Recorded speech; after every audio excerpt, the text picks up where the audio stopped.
If you told me 10 years ago that I would be writing, recording, and releasing my own music using nothing but my phone, I probably would have questioned your sanity, but that is the reality in which we live. So in this video, I'm going to answer one of the questions I get asked more than any, which is what is the best iPhone to use for recording music? Let's go.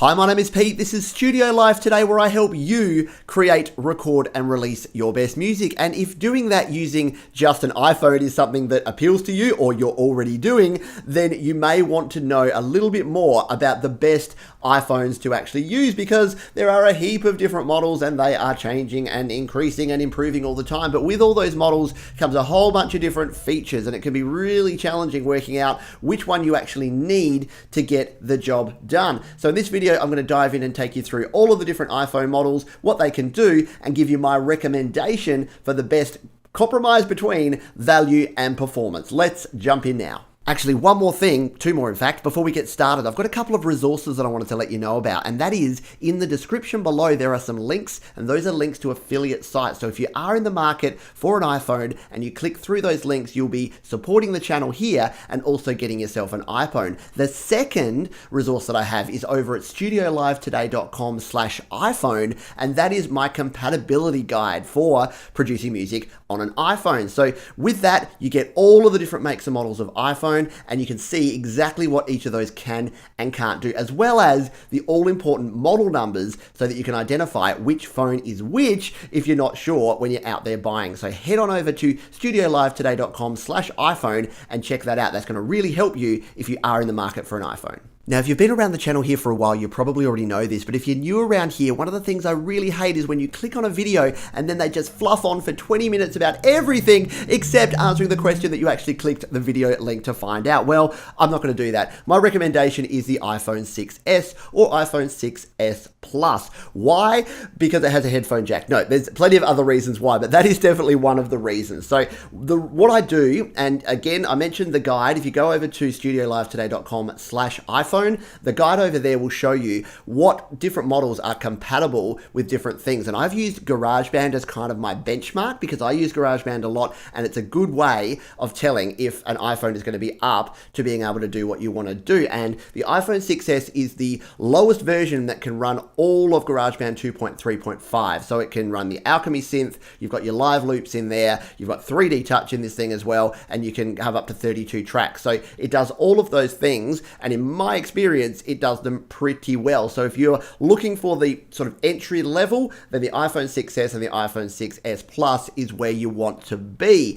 If you go lower than that, so you go to an iPhone 6 or an iPhone 5S or lower, you're going to start running into some lack of compatibility with a lot of the things you want to do. The reason for that is that the processors that you have and the amount of memory that you have in those phones starts to go lower. As Apple produce more phones, they have faster chips, they have more memory, and therefore the phones can actually do more. So if you're doing multi-part and multi-track recording, then something like an iPhone 5S will do it, but it'll start really struggling. The iPhone 6S and 6S Plus tend to do a better job. Now, yes, you can of course continue and go get an iPhone 7, an iPhone 8, or an iPhone 10, and you're only going to get better performance. So all of those also support all of the functions that we're talking about here. And once again, head on over to studiolivetoday.com/iPhone and you can check out the full comparison there. I did talk briefly about the headphone jack, and the one reason that I have resisted upgrading to a 7 or an 8 or a 10 is that I do love my headphone jack. So when I'm out and about, I do a lot of my recording and mixing and listening outdoors,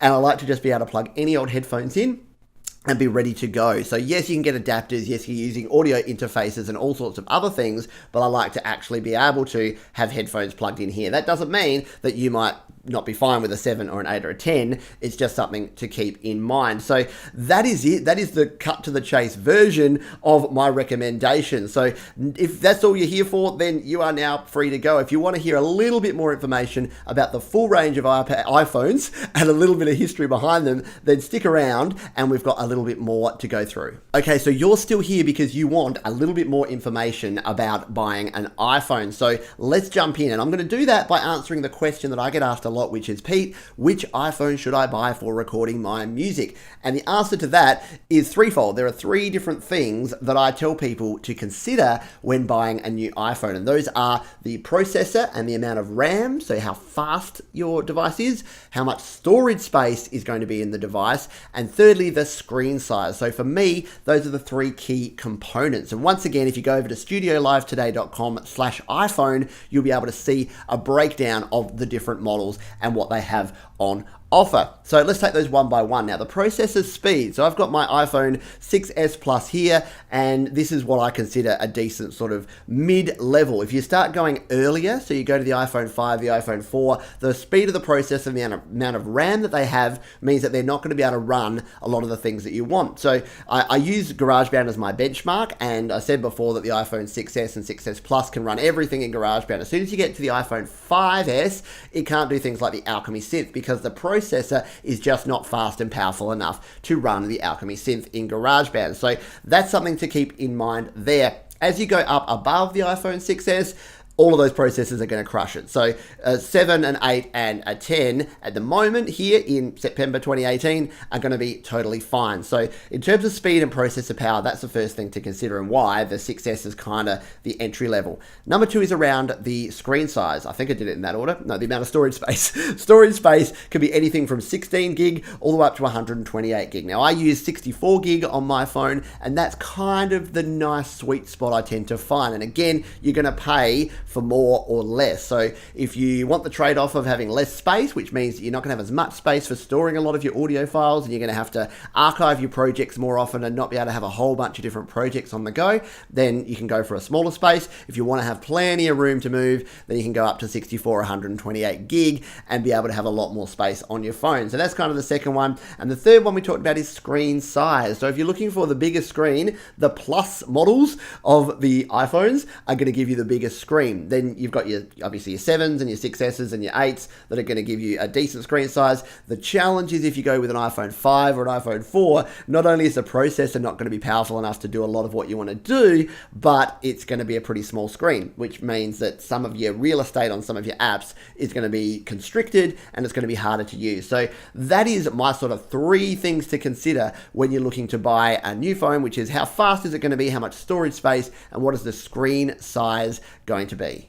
And before we finish up here, a little bit of additional advice about actually buying an iPhone, especially if you're buying online. Now, the reason that my affiliate links down there are for Amazon and eBay is that I found them to be the most reliable sellers online, and you've got a lot of protection in my personal experience because they are larger sellers. If you choose to go and buy from some of the smaller sellers, then it's buyer beware. Like if a deal is too good to be true, then chances are it's too good to be true. So just keep that in mind when you're buying. The second thing, and another reason to jump over to studiolivetoday.com/iPhone, is to check out the guide, because you can't see it because I have my cover here, but at the bottom of every phone, there is a 4-digit A number, and that is the Apple model number of each iPhone. So if you're not sure, if you're sort of shopping for a phone and maybe you see one in a secondhand shop and you're like, oh, I wonder what model this is, you can very quickly check that A number. You might need a magnifying glass. They're really small. And then compare that to the chart that I have over at that guide, and you'll be able to see exactly what model number you're buying. So a couple of additional things